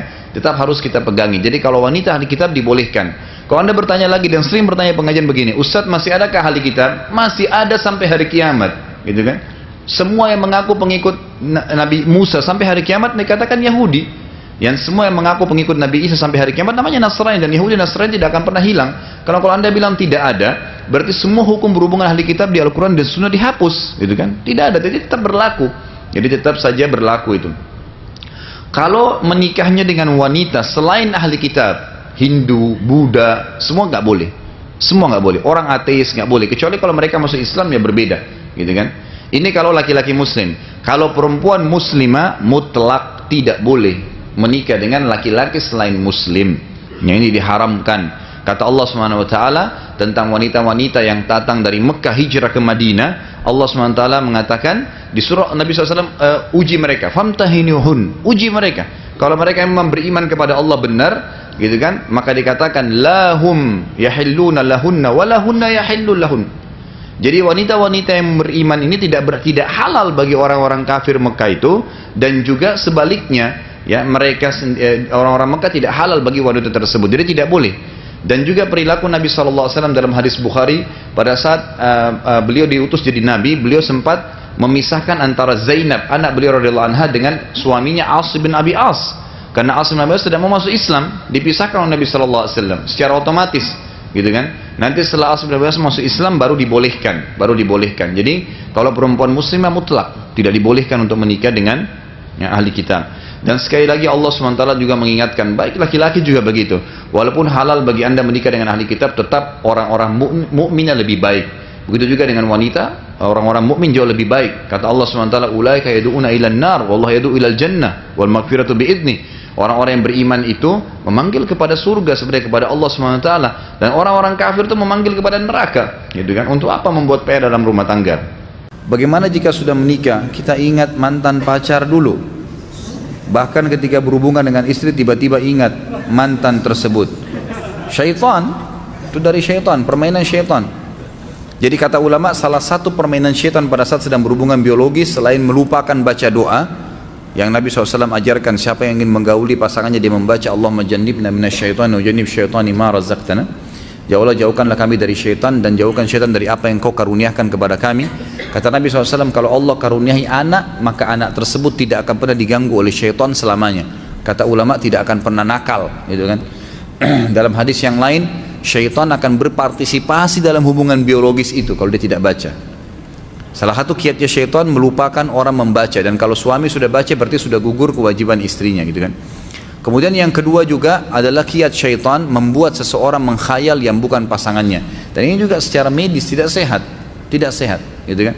Makanya kalau kita baca, termasuk di buku ini dan di buku-buku yang lain berbicara masalah biologis dalam Islam, itu dianjurkan selalu menatap pasangan, membuka mata. Sama dalam sholat, kita nggak pernah kenal tutup mata kecuali lagi tidur.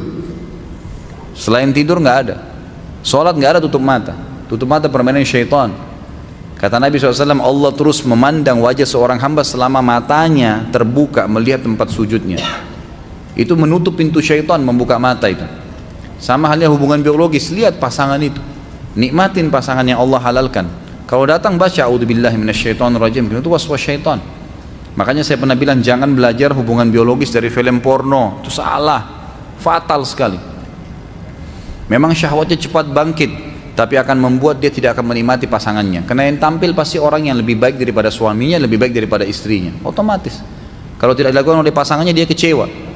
Tapi kalau tidak, maka dia akan menikmati apa adanya, dan itu alami. Kata para ulama, biologi sebenarnya sesuatu yang alami. Sebagaimana orang tahu di mana dia meletakkan makanan di mulutnya kalau dia lapar, dia tahu bagaimana meminum air dari mulutnya, itu sama dengan meletakkan kemaluan di kemaluan. Yang keempat, apakah doa istikharah hanya boleh dibaca jika kita sudah melakukan sholat sunnah istikharah saja? Bolehkah dilakukan di sholat-sholat lainnya, dan lewat mana saja biasanya istikharah kita dijawab oleh Allah Subhanahu Wa Taala? Kalau doa dan zikir yang dikhususkan oleh Nabi SAW di waktu atau tempat tertentu, nggak boleh anda baca di tempat dan waktu yang lain. Seperti misalnya doa masuk kamar mandi, nggak boleh dibaca kalau mau makan, kan? Karena memang itu ada tempat dan waktunya. Doa mau makan juga seperti itu, doa habis makan memang ditentukan waktunya atau tempatnya. Sama halnya doa istikharah, emang itu dikhususkan pada saat sholat istikharah atau selesai istikharah, gitu kan. Jadi memang dia tidak dibaca di waktu yang lain, ya, tidak dibaca di waktu yang lain, karena ada pengkhususan waktu atau tempat. Jadi sebaiknya memang tidak dibaca. Kemudian dikatakan lewat apa? Biasanya umumnya ulama berijtihad, ada yang mengatakan melalui mimpi, mungkin mimpi saja, tiba-tiba melihat sesuatu yang positif tentang orang itu, atau negatif bisa saja, gitu kan. Atau malah yang lebih umum terjadi kecenderungan. Ya, kata ulama yang paling umum itu Allah buat kecenderungan dalam hati kita. Kecenderungan itu kecenderungan positif, gitu, kecenderungan positif. Jadi kita kadang-kadang mungkin lebih cenderung dengan orang tersebut, ya. Makanya kalau istikharah juga ulama mengatakan harus dikosongkan dulu rasa sukanya. Ya, kalau ada si A dan si B yang akan menikah dengan kita atau akan kita nikahi, itu tidak boleh ada kecenderungan, misalnya lebih cenderung kepada si B, sehingga pada saat istikharah pun hatinya tetap berharap yang ini yang Allah kasih petunjuk, gitu kan. Jadi memang dikosongkan, minta petunjuk kepada Allah Subhanahu Wa Taala, karena Allah lebih tahu, Allah Subhanahu Wa Taala lebih tahu, gitu. Disunnahkan setelah akad nikah sholat 2 rakaat. Tapi bagaimana bila pengantin wanita pada saat akad nikah dalam keadaan haid dan 3 hari berikutnya baru suci? Tidak ada masalah, itu kan sunnah, hukumnya sunnah. Dan lebih dianjurkan yang sholat itu adalah laki-laki.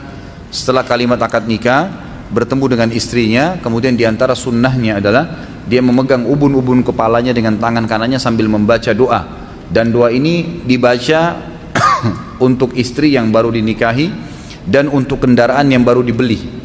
Jadi teman-teman ini kalau beli motor, beli mobil, sama doanya itu. Dipegang ubun-ubunnya, kalau kita bagian depan kendaraan tersebut yang jelas ubun wanita istri, dan mengatakan Allahumma inni as'aluka khairaha, ya Allah saya minta kebaikannya, wa khaira ma jubilta alaiha, dan kebaikan yang kau bebankan di atasnya atau terhadapnya. Wa'udzubika min syarriha, dan saya minta dijauhkan dari keburukannya dia, wa syarri ma jubilta alaiha, dan keburukan yang telah terbebankan di atasnya. Seperti itu. Berapa lama biasanya jarak berlangsung proses ta'aruf sampai menikah? Bolehkah jika sampai setahun lamanya? Itu tergantung Anda, gitu kan. Kalau saya sih nggak lama-lama. Untuk apa setahun, gitu kan? Terlalu lama setahun itu. Ya, kalau memang sudah niat mau menikah, dilihat, saya katakan tuh hari kata kunci ta'aruf dalam Islam cuma 3. Lihat sesuatu yang menarik dari lawan jenis kita itu. Boleh melihat orang yang akan kita nikahi atau akan menikah dengan kita, boleh dilihat apa yang menarik dari dia. Kata Nabi SAW dalam hadis sahih, lihatlah sesuatu yang menarik dari orang yang akan menikah denganmu atau yang kau nikahi. Jadi lihat, mungkin ada yang menarik kulitnya, mungkin wajahnya. Umumnya itu biasanya orang melihat kepada wajah, gitu kan. Jadi sudah umum, saya sudah pernah sampaikan dalam masalah manajemen rumah tangga ini. Yang kedua, kenali keluarganya. Setelah kenali fisiknya, kenali keluarganya. Kenali fisik ini melihat saja ya, jangan nanti disalahpahami lagi, nanti dipelintir. Karena di Indonesia banyak orang mengatakan kenali fisiknya sampai disuruh buka baju, gitu kan. Nah ini tidak benar semuanya, gitu kan. Jadi yang kedua itu kenali keluarganya. Saya sudah katakan tuh hari, kalau keluarga ibunya itu mewariskan karakter, sifat. Kalau keluarga ayahnya adalah fisiknya. Ya, bagaimana nanti keturunan kita secara fisik itu ikut keluarga ayah. Kemudian yang ketiga, kenali lingkungannya. Boleh ditanya kerja di mana, berteman sama siapa saja, gitu kan. Kalau teman-teman dia memang orang yang biasa sholat, memang biasa berpuasa, ibadah dari cerita dia, keadaan keluarganya juga begitu, berarti sudah cukup. Lalu anda lengkapkan dengan istikharah. Orang mukmin tidak perlu banyak keraguan, karena ragu itu was-was dari syaitan, membuat ragu. Apalagi kalau anda ingin ibadah, dibuat ragu luar biasa, beragam macam, termasuk masalah pernikahan. Hanya tertunda dan tertunda, gitu kan. Cukup istikharah, selesai. Kalau anda sudah tenang, ada kecenderungan tidak selamanya hasilnya mimpi, maka melangkah saja. Setahun itu malah waktu yang sangat lama sebenarnya, gitu kan, yang akhirnya membuat tergantung permasalahan. Tidak perlu sampai selama itu. Mandi junub boleh bareng nggak sama pasangan? Boleh, silahkan, tidak ada masalah, nggak ada larangan di situ. Ustaz, apakah suami yang bisa dikendalikan istri atau suami yang takut sama istri termasuk suami yang dayuth? Tentu saja, tentu saja. Ada apa mesti takut sama istri? Kenapa harus takut? Istri itu disayangi, dilindungi, bukan kita takut. Emang kenapa? Mau apa sih istrinya sampai ditakutin? Ada masalah apa? Jangan ditakuti istri, dilindungi, dididik, ya kan? Disayangin, kan itu yang benar. Kenapa harus takut? Kalau apakah itu dayuth? Tentu saja. Karena dayuth ini istilah dalam hadis adalah bagi laki-laki yang tidak bisa mendidik istrinya, meluruskan kesalahannya. Cinta yang sebenarnya adalah pada saat seseorang itu meluruskan kesalahan pasangannya dan mendukung kalau dia berbuat benar, itu baru cinta. Kalau antum nikah, semuanya yang dibuat oleh pasangan kita dikatakan cinta, walaupun salah kita benarkan, ini bukan cinta namanya. Cinta itu kalau salah ya disalahin, diluruskan, dibantu dia keluar dari kesalahannya, dan kalau dia benar diberikan dukungan. Anak hasil zina dalam kulum perempuan tidak ada wali, lalu bagaimana dia menikah? Menggunakan wali hakim. Menggunakan wali hakim pemerintah, ada di KUA. Apakah ketika bercerai pasangan atau pasangan meninggal berarti imannya berkurang lagi setengah sebagaimana awal menikah dulu untuk menyempurnakan iman? Bukan begitu maksudnya ya. Artinya orang yang sudah menikah, sudah pernah menikah, dia telah menyelamatkan setengah agamanya. Kalau pasangannya meninggal, cerai, ya tentu saja dia berusaha untuk bisa berumah tangga lagi kalau memang Allah mudahkan. Kecuali wanita yang memang anaknya masih kecil-kecil, itu memang dianjurkan, bahkan punya fadilah. Kata Nabi SAW, salah satu wanita ahli surga adalah wanita yang pada saat suaminya meninggal dan memiliki anak-anak yang masih kecil, dia bersabar membesarkan mereka dan tidak menikah karena takut mereka terbengkalai. Itu dijamin masuk surga. Tapi kalau selain keadaan ini, misalnya wanita anak-anaknya sudah besar, dia mau menikah, silahkan saja, tidak ada masalah. Itu boleh-boleh saja, gitu kan. Bahkan dianjurkan agar setiap muslim jangan tidak berumah tangga. Bagaimana dengan salafus saleh yang tidak menikah namun ilmunya kita nikmati hingga sekarang? Apakah mereka termasuk hadis Nabi SAW? Apakah mereka, apa ini maksudnya? Apakah mereka termasuk tidak menjalankan hadis Nabi mungkin ya? Setahu saya seperti Imam Nawawi rahimahullah, beliau meninggal umur muda memang. Bukan beliau tidak mau nikah ya, memang beliau ingin fokus di awal-awal umurnya dengan menghafal buku, menuntut ilmu, tapi beliau tetap niat menikah. Ternyata meninggal sebelum menikah. Tidak pernah dinukil kepada kita bahwasanya salaful ummah menolak pernikahan, belum pernah. Pasti mereka mau menikah. Cuman ada yang tidak sempat menikah sampai meninggal. Ya, kalau penuntut ilmu yang paling masyhur adalah Imam Nawawi rahimahullah. beliau memang tidak sempat menikah gitu kan. Tapi ini ulama nukil kisahnya, dikatakan bahwasanya beliau memang ingin fokus ke ilmu sampai pada tingkat tertentu, kemudian baru beliau menikah, tapi ternyata meninggal sebelum itu. Jadi sebenarnya bukan menolak hadis Nabi SAW. Ketika siklus haid habis, suami mendatangi istri namun ternyata 3-4 hari berikutnya ternyata kotor lagi, apakah mereka berdosa? Tentu tidak, kalau sudah suci ya. Karena begini, masa siklus haid itu pasti ada, setiap wanita tahu. Umumnya kata ulama fikih 3 hari sampai 7 hari. Lebih dari batas 7 hari ini sebenarnya dihitung dengan istihadah. Istihadah artinya darah yang menyerupai haid, tapi bukan haid. Pada saat itu wanita sudah harus mandi suci dan beraktivitas seperti biasa, sholat, puasa, berhubungan biologis dengan pasangannya, gitu kan. Kalau pada saat 3 hari berlalu, ini batas minimal ya. Karena di bawah 3 hari umumnya ulama fikih tidak mengatakan haid, ya, tidak mengatakan haid. Jadi kalau 3 hari berarti dihitung haid. Tiba-tiba sudah bersih di hari keempat, kemudian digauli oleh suaminya dengan sangka mereka, prasangka mereka sudah bersih, ternyata setelah itu keluar lagi darahnya, maka berarti dia sebenarnya sedang menggauli di masa haid. Umumnya memang wanita yang memiliki 7 hari masa haid, ini umum dalam buku-buku fikih kita, 7 hari biasanya 3 hari darahnya banyak, hari keempat itu sudah mulai sedikit sampai hari ke-7. Jadi jangan sampai terpengaruh hanya karena mengatakan oh cuman status kemudian boleh berhubungan, tetap tidak boleh, hukumnya dilarang dalam agama. Tapi kalau mereka tidak tahu karena berprasangka itu adalah bersih, maka tidak ada masalah insyaallah. Kita seringkali mendengar bahwa jodoh itu merupakan suatu takdir Allah Subhanahu wa taala.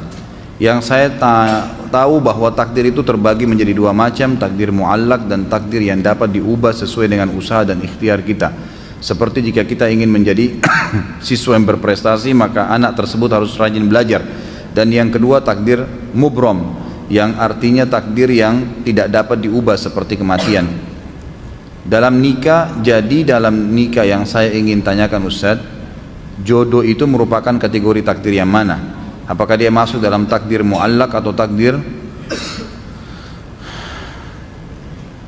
apa ini? Iya. Baik.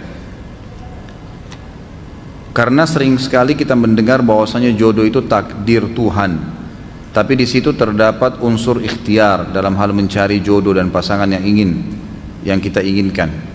Baik, ini insyaallah istilah-istilah saja dari para ulama tentang masalah takdir muallak atau takdir mubram tadi. Tapi kalau memang dikatakan takdir muallak yang dimaksud adalah seperti yang saya sering jelaskan. Kalau yang saya ketahui dan saya simpulkan, ada takdir mutlak dan ada takdir ikhtiar yang pernah saya sebutkan ya. Takdir mutlak tidak ada campur tangan kita di situ, takdir ikhtiar ada campur tangan kita di situ. Dalam arti kata perilaku kita sehari-hari. Kalau kita lahir dari rahim ibu siapa, ya jenis kelamin kita, warna kulit itu sudah takdir mutlak. Termasuk mati di sini takdir mutlak, nggak ada campur tangan kita. Takdir ikhtiar campur tangan kita. Ya mungkin tadi disebutkan dengan takdir muallak yang berhubungan dengan masalah ikhtiar seorang hamba. Itu betul. Dia berikhtiar, tapi Allah sudah catat di Lauhul Mahfuz ikhtiar dia. Kita mau menikah dengan A, B, C, lalu kita pilih si B. Yang pilih adalah kita sendiri. Allah SWT cuma memberikan sinyal A, B, C, kita pilih si B, pilihan kita sendiri. Kita anggap inilah orang yang terbaik buat saya. Kemudian dia menikah dengan orang itu. Maka itu takdir ikhtiar namanya. Itu takdir ikhtiar. Jadi masuk dalam masalah ikhtiar. Apakah menikah tanpa kehadiran wali, bapak dari pasangan perempuan sah? Teman saya menikah dengan restu kedua orang tua, tetapi karena saudara-saudara perempuan tidak setuju bila perempuan tersebut menikah dengan teman saya dan takut terjadi keributan, maka mereka menikah di tempat lain tanpa kehadiran wali, hanya restu saja. Kalau restu gak ada masalah. Kerabat hadir tuh tidak ada urusannya dalam Islam, tetap sah pernikahan. Yang tidak sah kalau wali perempuan, ayahnya. Kalau ayahnya setuju gak ada masalah, gitu kan? Gak ada masalah. Dan kalau misalnya sampai pun menikah di tempat itu, tidak ada urusannya. Ada apa kok kerabatnya mau ribut?